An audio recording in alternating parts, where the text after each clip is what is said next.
কথা হচ্ছে আরএসএস কে নিষিদ্ধ করতে হবে, কারণ আরএসএস একটি সন্ত্রাসবাদী দল। আরএসএস মহাত্মা গান্ধীকে হত্যা করেছে। আরএসএস শুধুমাত্র ভারতবর্ষের স্বাধীনতা সংগ্রামে অংশগ্রহণ করেনি, ব্যাপারটা এরকম না, অংশগ্রহণ অনেকেই করেনি, তারা সরাসরি ইংরেজদের পক্ষ নিয়েছে। আরএসএস এমন একটা দল যে ভারতবর্ষের প্রতিটা সন্ধিক্ষণে দাঙ্গা বাঁধানোর চেষ্টা করছে, এবং আজকে তারা ক্ষমতায় এসে বিজেপির মাধ্যমে প্রতিদিন তারা দাঙ্গা বাঁধানোর চেষ্টা করছে। আরএসএস এমন একটা দল যে ভারতবর্ষের দেশ ভাগের জন্য দায়ী। দেশ ভাগের জন্য যে দল সরাসরি দায়ী, যারা দ্বিজাতি তত্ত্বের অন্যতম প্রবক্তা, সেই আরএসএস, সেই সন্ত্রাসবাদী আরএসএস কে নিষিদ্ধ করার দাবি ছাড়া আর কোনো দাবি তাদের ক্ষেত্রে যুক্তিযুক্ত নয়। অতএব আরএসএস এর সমালোচনা, এই কথাটা আমি মানছি না। খুব দৃঢ়ভাবে বলছি যে আরএসএস কে নিষিদ্ধ করার দাবি আমাদের তুলতে হবে, এবং এটা তোলা হচ্ছে না বলেই নরেন্দ্র মোদীরা এই সুবিধাটা পাচ্ছে। এই বিষ, এই ক্যান্সারের বিষ যদি আমাদের দেশের মধ্যে থাকে, এই ক্যান্সারকে তো লালন পালন করা যায় না, এই ক্যান্সারকে তো অ্যান্টিবায়োটিক দিয়ে সারানো যায় না, এই ক্যান্সারকে একমাত্র তার হচ্ছে অপারেট করে ফেলতে হবে। এই ক্যান্সার যদি ভারতবর্ষের মধ্যে থাকে, তাহলে প্রতিদিন সে আজকে সুযোগ পাবে, আজকে সে কিছুটা স্তিমিত হবে, আবার সে অন্য জায়গা থেকে সে মুখ তুলবে। তাহলে এদেরকে বারবার নিষিদ্ধ করা সত্ত্বেও আবার তাদের বৈধ করা হলো। এমনকি আমরা দেখতে পেলাম যে শ্যামাপ্রসাদ মুখার্জি পর্যন্ত ভারতবর্ষের প্রথম যে মন্ত্রিসভা, তার মধ্যে স্থান পেলেন। যদিও শ্যামাপ্রসাদ মুখার্জি নিজেই সেটা পদত্যাগ করলেন। আম্বেদকর এবং নেহেরু মিলে যে হিন্দু কোড বিল আনলেন, সেই হিন্দু কোড বিলের বিরুদ্ধে দাঁড়িয়ে, অর্থাৎ ভারতবর্ষে মেয়েদের, হিন্দু মেয়েদের যে অধিকার, সেই অধিকার প্রতিষ্ঠার জন্য জওয়াহরলাল নেহেরু এবং আম্বেদকর যখন হিন্দু কোড বিল আনছেন, তখন শ্যামাপ্রসাদ মুখার্জি নিজে রিজাইন করলেন। তাহলে কথাটা হচ্ছে এটা, সেটা হচ্ছে এই ধরনের দেশদ্রোহীদের। আর সবচেয়ে বড় কথা, যারা নিজেরা মহাত্মা গান্ধীর হত্যার জন্য দায়ী, আজকে কিছুদিন আগে পর্যন্ত 2019 সালে পর্যন্ত তাদের ওই ভণ্ড তপস্বী নেতা নেত্রীরা বলছেন যে ওই লোকটার নাম কি, গডসে, গডসে হচ্ছে দেশপ্রেমিক। এই ধরনের কথা তারা বিবৃতি দিচ্ছেন। তারা বিভিন্ন জায়গায় বোমা বিস্ফোরণ করছেন, মালেগাঁওতে তারা বোমা বিস্ফোরণ করছেন, তারা বিভিন্ন মসজিদে তারা বোমা বিস্ফোরণ করছেন। তাহলে এই ধরনের সন্ত্রাসবাদী দল, যারা দুর্গা বাহিনী পোষে, যারা বিভিন্ন জায়গায় নাগপুর থেকে যাদের অস্ত্র দিয়ে ট্রেনিং দেওয়া হয়, এই অস্ত্র তারা পাচ্ছে কোথা থেকে? ওই আমাদের যোগী আদিত্যনাথ উত্তরপ্রদেশ জুড়ে মন্দিরের নামে যেই ধরনের ওই গোরখ কি যে মন্দিরটা আছে, মন্দিরটা আছে, হ্যাঁ, গোরখপুরের যে মন্দিরটা, সেই মন্দিরের ভেতরে আজ পর্যন্ত কোনোদিন কোনো সিবিআই গেছে, কোনো ইডি গেছে? আজ পর্যন্ত এই মন্দিরগুলোতে কখনো রেড হয়েছে? আমরা তো জানি না যে সেখানে কি ধরনের জিনিসপত্র, অস্ত্র এই দুর্গা বাহিনী পাচ্ছে কোথা থেকে। ওই যারা দাঙ্গা করছে তারা এই অস্ত্রগুলো পাচ্ছে কোথা থেকে, কাদের সঙ্গে স্মাগলিং হচ্ছে? তাহলে এই ধরনের সন্ত্রাসবাদী দল, তাদেরকে আমরা যদি নিষিদ্ধ না করি, এটা তো দেশের নিয়ম যে কোনো সন্ত্রাসবাদী দলকে নিষিদ্ধ করতে হবে। আরএসএস অন্যতম সন্ত্রাসবাদী দল, তাদের তো নিষিদ্ধ করতেই হবে। আরএসএস একটা সন্ত্রাসবাদী দল। আমরা জানি যে কংগ্রেস বহুদিন আরএসএস এবং হিন্দু মহাসভার লোকেদের, তাদের যারা উচ্চতম কমিটির লোক হিসেবে তাদেরকে মান্যতা দিয়েছিল। তাদেরকে মদন মোহন মালব্য, হিন্দু মহাসভার লোক, তাকে দুইবার তাকে কংগ্রেসের প্রেসিডেন্ট হিসেবে গণ্য করা হয়েছিল।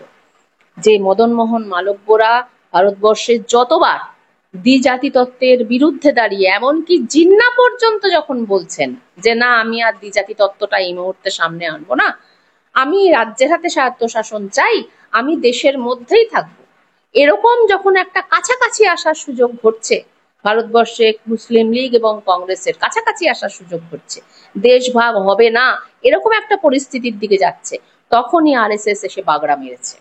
তখনই আরএসএস এসে কিভাবে আবার সেই দূরত্বটা তৈরি করা যায় তার চেষ্টা করেছে।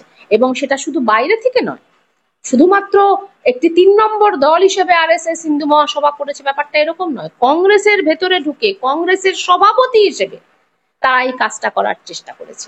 এই যে কেলকার, জায়াকার, মুঞ্জেদের নাম আমরা জানি, তারা সরাসরি মতিলাল নেহেরু নিপটকে তাদের মতো করে তৈরি করার চেষ্টা করেছে, যাতে কোনোভাবেই জিন্নার সঙ্গে কংগ্রেসের, মুসলিম লীগের সঙ্গে কংগ্রেসের ঐক্য না হয়। অর্থাৎ খিলাফত আন্দোলনের সময় গান্ধীজি যে কাজটা করতে পেরেছিলেন, সেটা যাতে আর কখনো না হয়, তার জন্য আরএসএস বারে বারে প্রত্যেকটা সন্ধিক্ষণে, 27 সালে বলুন, রাউন্ড টেবিল কনফারেন্সে বলুন, ক্যাবিনেট মিশনের সময় বলুন, প্রত্যেক সময় তারা হয় দাঙ্গা বাঁধিয়েছেন, আর না হলে কংগ্রেসের মধ্যে থেকে তাদের মধ্যে মুসলিম লীগ এবং কংগ্রেসের মধ্যে দূরত্ব বাড়ানোর চেষ্টা করেছেন। দ্বিজাতি তত্ত্বের অন্যতম প্রবক্তা তারা।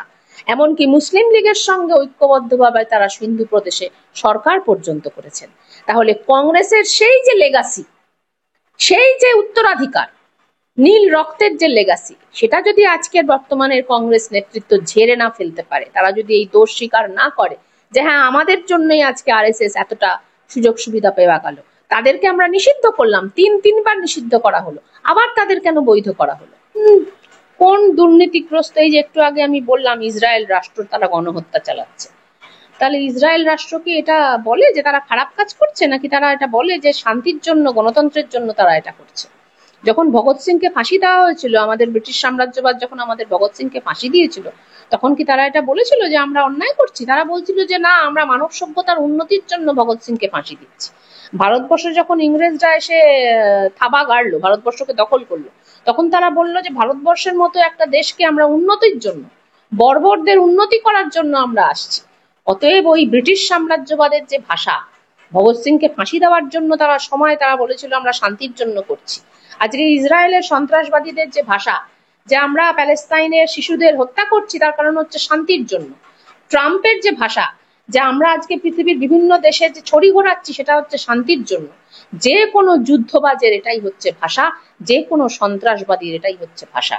তাহলে যখন সন্ত্রাসবাদীর টুইন টাওয়ার, আপনারা যাদের সন্ত্রাসবাদী বলেন এবং নিষিদ্ধ করেন, তাহলে ওই লাদেনকে হত্যা করার সময় আপনারা বলেছেন যে হ্যাঁ সন্ত্রাসবাদীকে হত্যা করা হচ্ছে, তাহলে লাদেনও বলেছিল যে হ্যাঁ আমি ওই যে টুইন টাওয়ার ভাঙলাম সেটা আসলে গণতন্ত্রের জন্য। তার মানে আজকে মোহন ভাগবত, নরেন্দ্র মোদীরা সন্ত্রাসবাদী দল আরএসএস কে বৈধ করার জন্য তারা বলছে, ব্রিটিশ সাম্রাজ্যবাদের ভাষায় কথা বলছে, যে বলার চেষ্টা করছে যে আরএসএস এর কোনো দোষ নেই। আমরা যদি আবার বলছি, ভারতবর্ষের দেশ ভাগের জন্য আরএসএস দায়ী, হিন্দু মহাসভা দায়ী। তারা কংগ্রেসের মতো সংগঠনের মধ্যে ঢুকে এই যাকে বলে এই স্যাবোটেজটা করেছে।